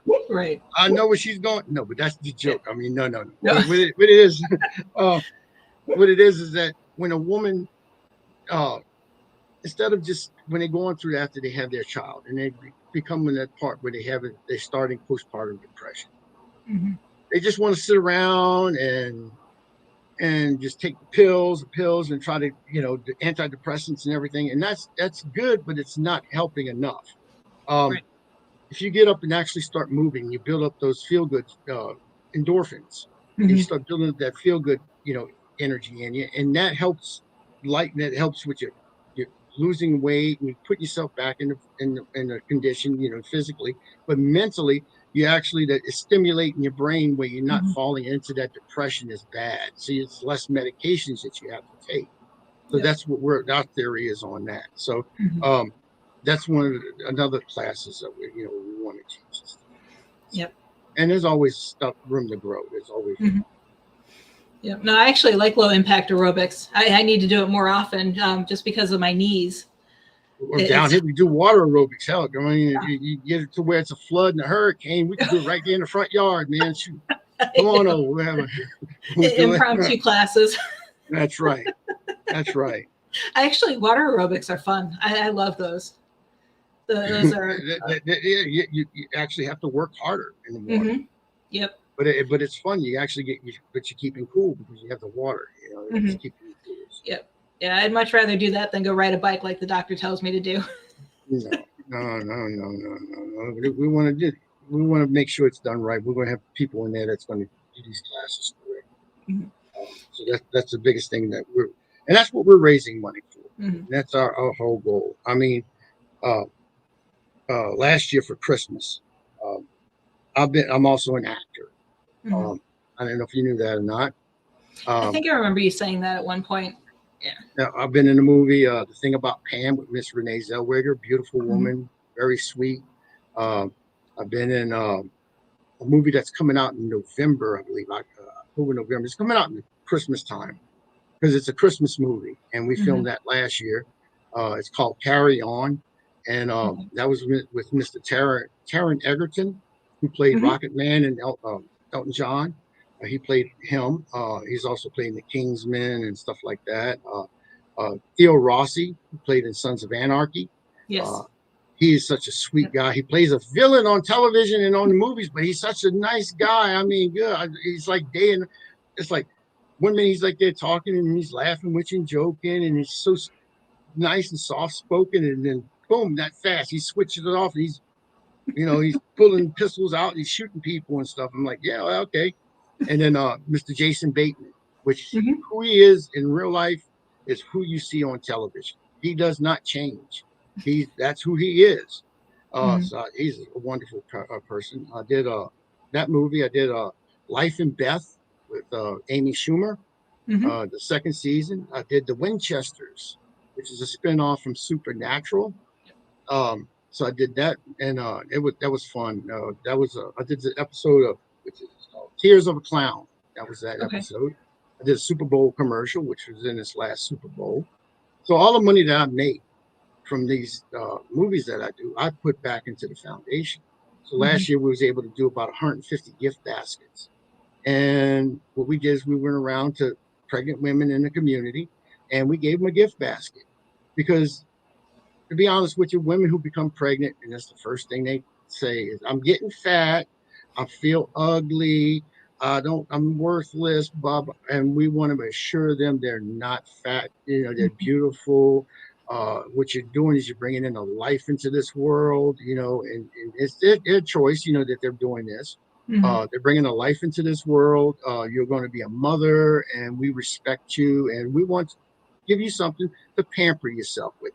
We give her some body soaps and oils and stuff like that, and hair care stuff, and just something to make herself feel like she's beautiful. I want these women to feel beautiful because they are beautiful, right?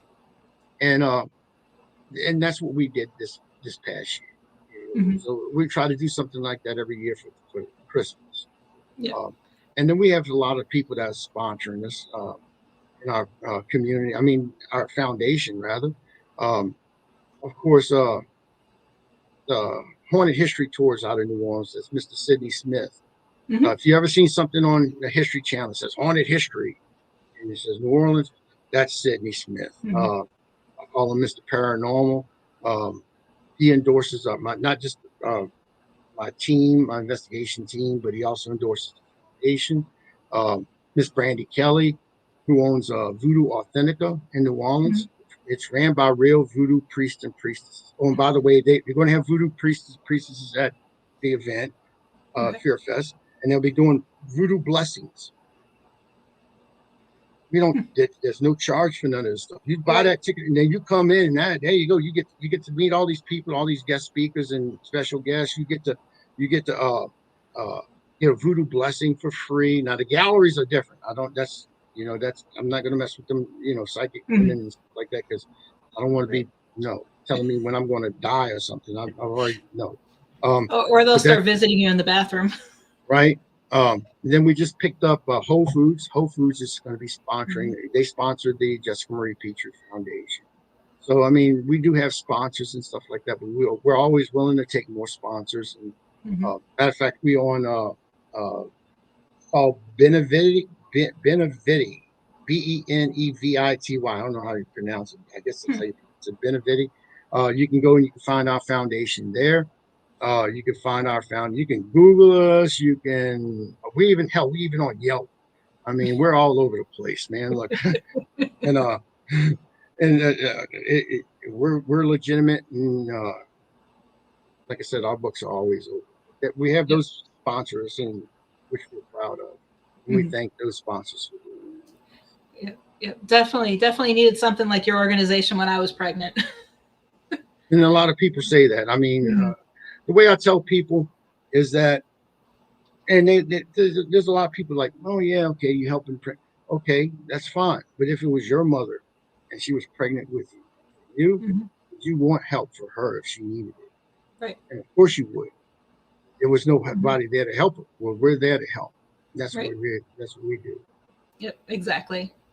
Exactly. Well, thank you for sharing all of that information. I'm going to switch gears on you and we're going to go back to the paranormal. Just Okay. because, being a paranormal show, I have some typical questions I ask my guests just to kind of get the Sure. conversation flowing. But one topic that I've been bringing up lately is if there is one thing about this field that you could change, what would it be? One thing, people getting along with one another.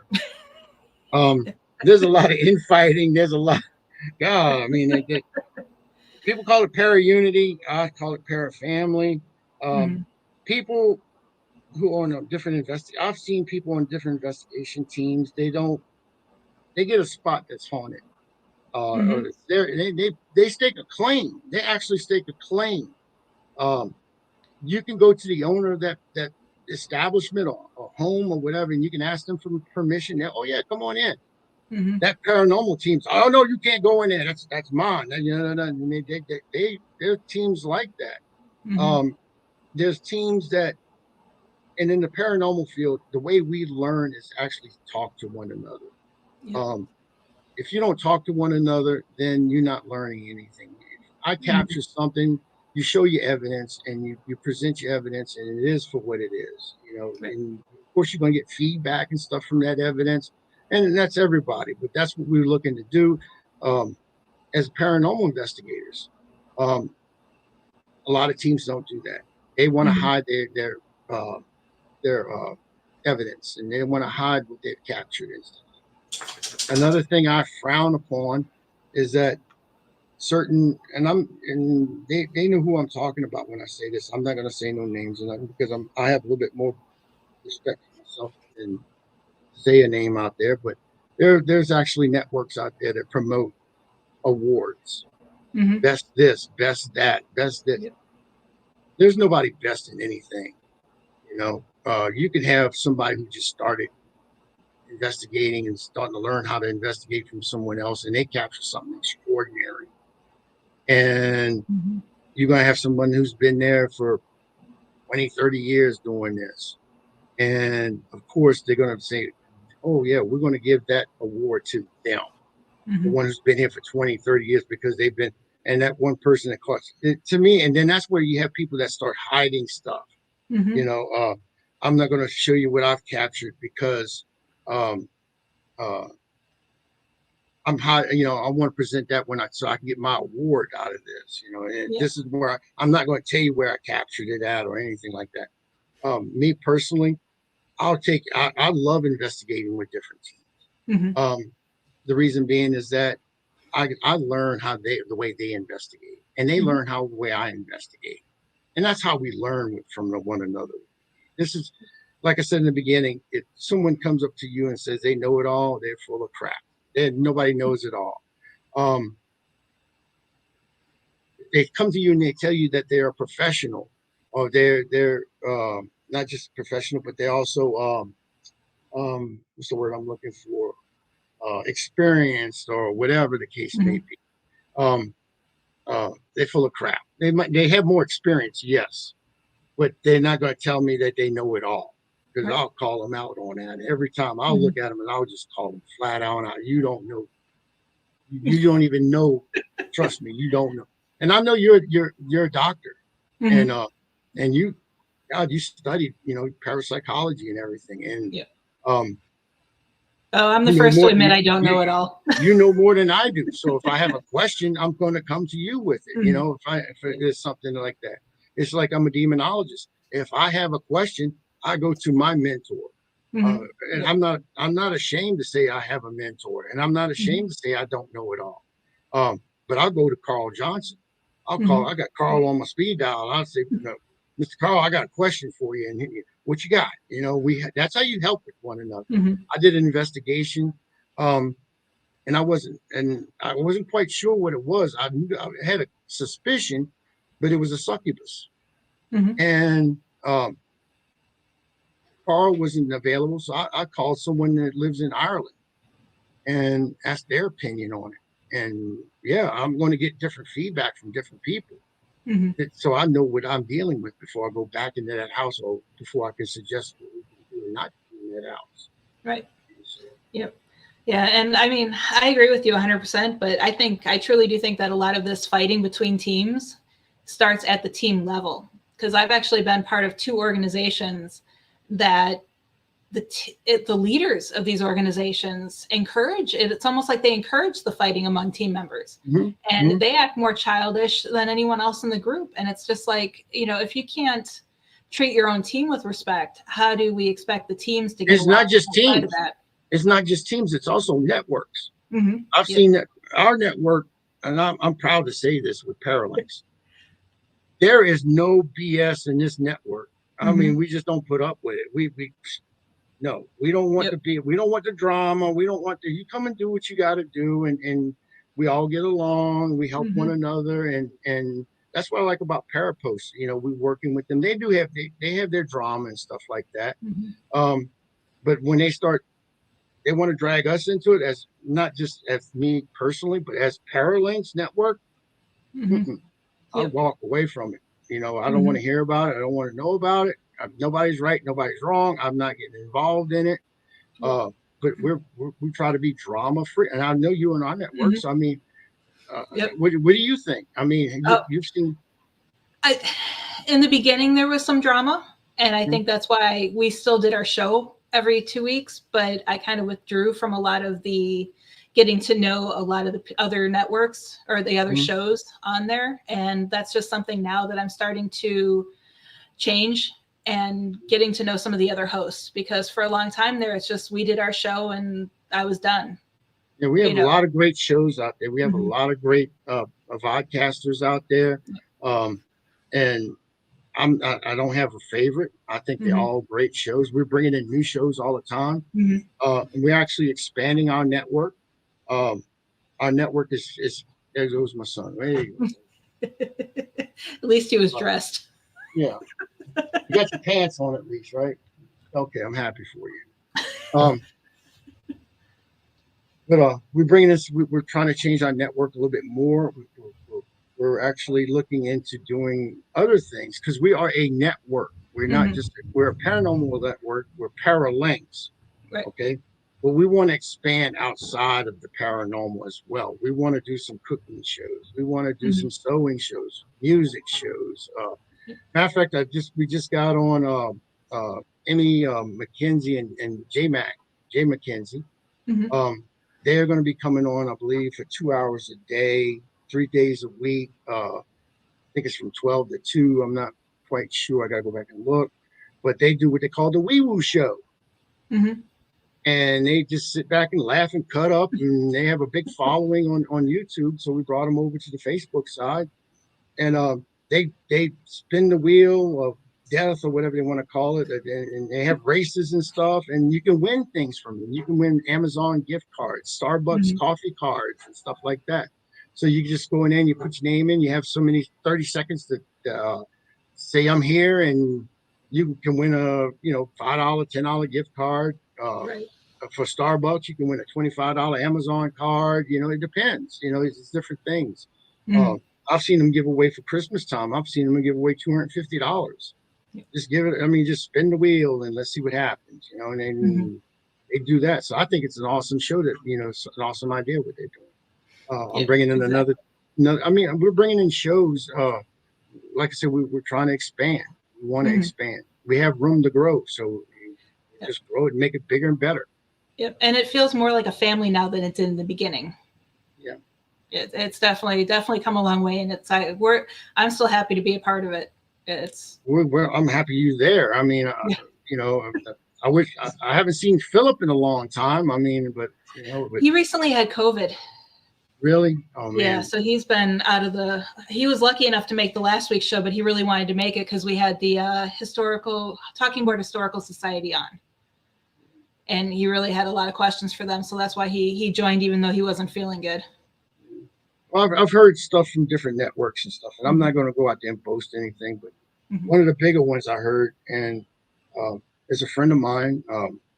She had some problems, and she left a big network. So look at her, a cooking show. Yeah, you need it, Jen. Yeah. Yeah. But yeah, they do. As a matter of fact, I was watching a cooking show last night, and it's a paranormal cooking show. And I said, well, you know what? I might do a cooking show too. I know how to cook. I mean, I cook a little something here and there. I have people always wanting my gumbo, man. They always say, you want? I made a big pot Fear Fest in Kansas, and that was Steven's second Fear Fest, and I made it was a cauldron. I made a cauldron full of chicken sausage and open gumbo.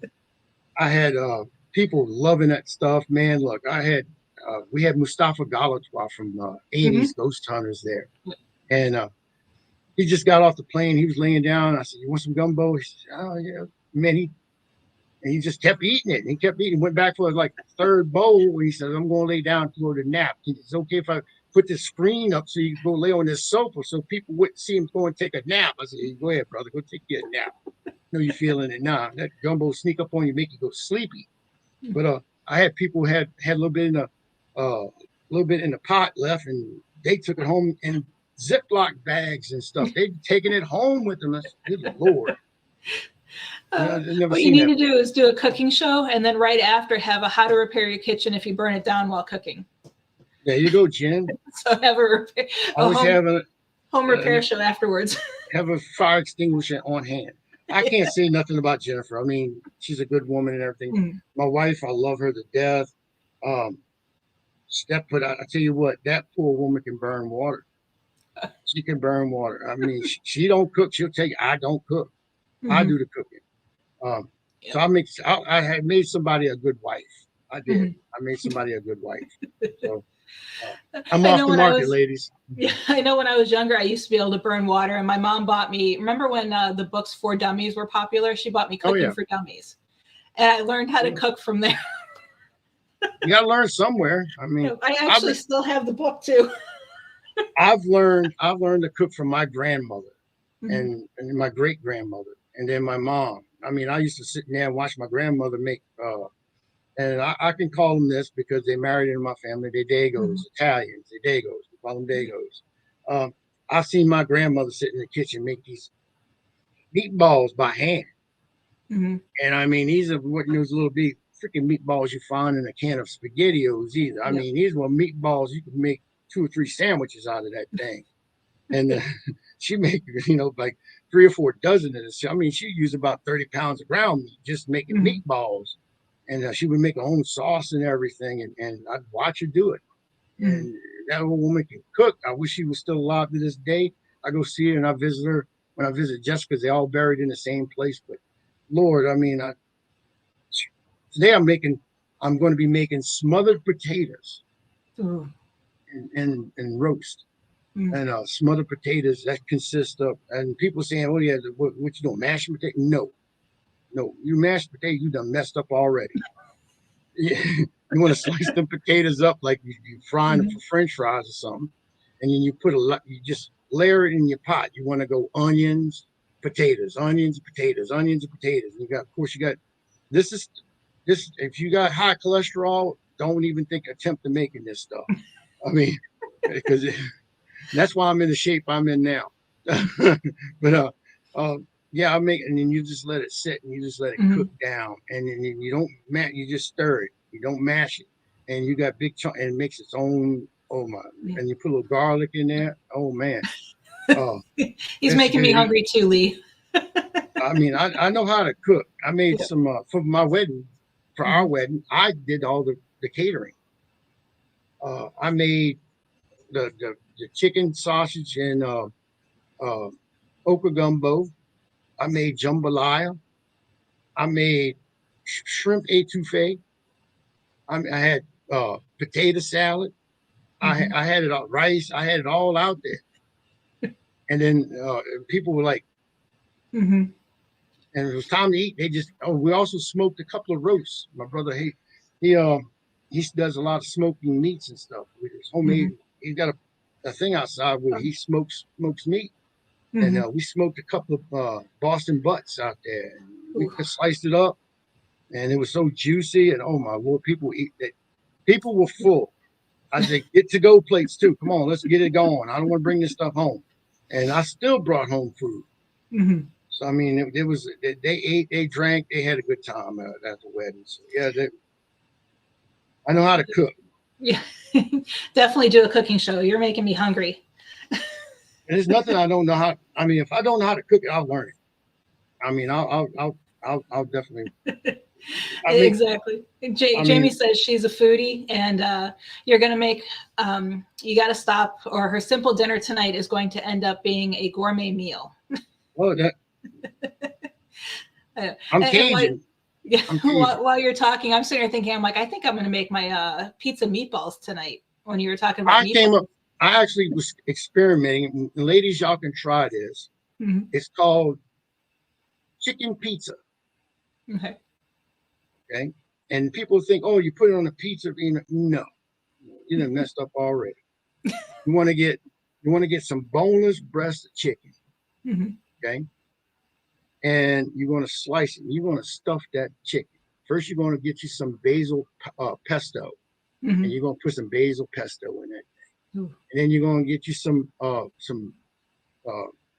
sausage, pepperoni.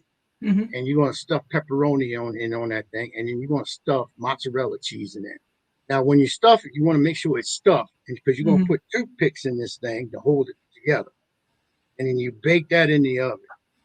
Okay. And so it's almost done. Not quite. I suggest about maybe 370, 375 for about maybe 45 minutes. And then you're going to take it out of the oven, and then you're going to put a marinara sauce on that. Okay. And then after you put your marinara sauce, you're going to put some more mozzarella cheese and on top of my chicken, because it's going to be, you want to make sure you've got a lot of marinara sauce on that thing. And on top of that chicken, I put provolone cheese, because I like that crunchy. When it bakes and it gets kind of hard. I like it when I love provolone. You can put any type of cheese you want, but that's what I put, provolone. And then you put it in, let it finish out baking it out like that.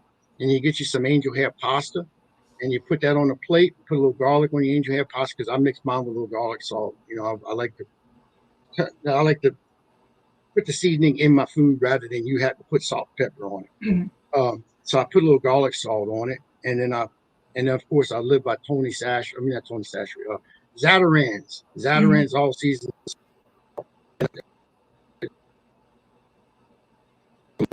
On top of it, make sure you season your marinara. Bake that, take it out, take the toothpicks out, put the pizza chicken to the side, and you take the marinara sauce and you sprinkle it on top of your angel hair pasta. Oh my Lord, your husband's never going to leave you. He's going to be like faithful.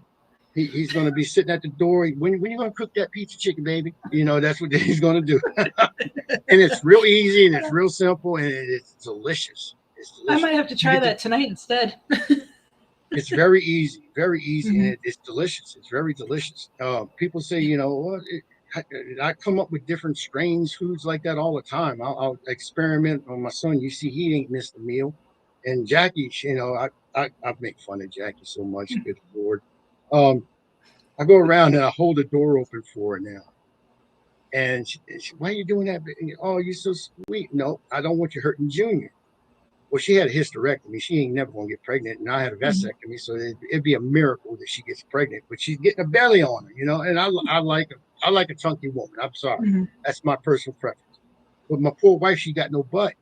I mean, it's like nothing there. It's like school kids' butt. I mean, it's like, baby, you gotta get some butt on you. And but she's getting chunky, and she's like, I hold it. Don't hurt. I don't want to upset Junior. Come on, come. And she'll slap the hell out of me.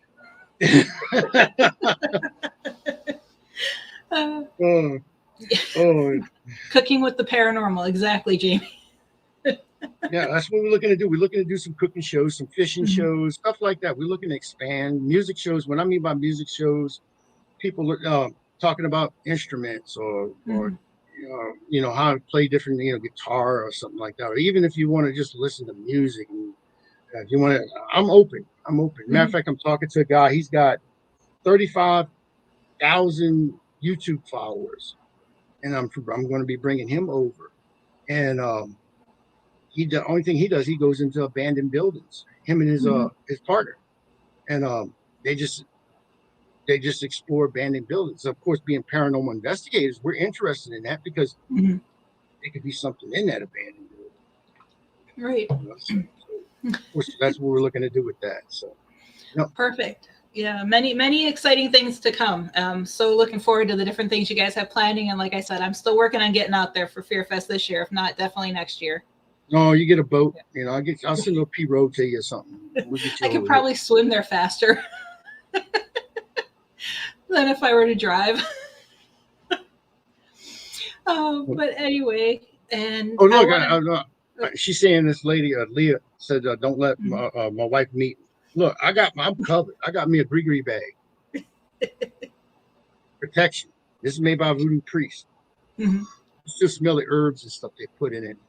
Yep. That's Miss Anne. Miss Anne, I was just talking about you being at Fear Fest this year. Yep. Yeah, I know she's one of our show hosts on WLTK DB Talk Radio, and I've listened in a few moments that I've had, and I can't wait to actually sit down and listen to one of her whole shows. I love Anne. I love all my people. I mean, matter of fact, Anne was the one who actually married me and my wife. She did the ceremony. She sure did. She was crying more than, and I was like, why? You're not the one getting married. I am, you know. I'd be crying. But she was crying. We had a good time. We had a great time, and we partied it up and everything. I think, you know, we did have a great time. Love you too. I do. Yep. So. And just catching up on comments, and so yeah, thank you, Howard, again for joining me this morning. It's been a great chatting with you and catching up. Thank you very much for having me on. I always love hearing what new projects you have going on. And thank you, everybody, for watching. Don't forget, we will not be here next week because I have some training to do. But in 2 weeks, I'll return with a special guest and to be here to answer all of your paranormal questions. So thank you again for watching Explore the Paranormal, and I'll see you guys in 2 weeks. The truth is here and now on WLTK DB Talk Radio at WLTKDB.com.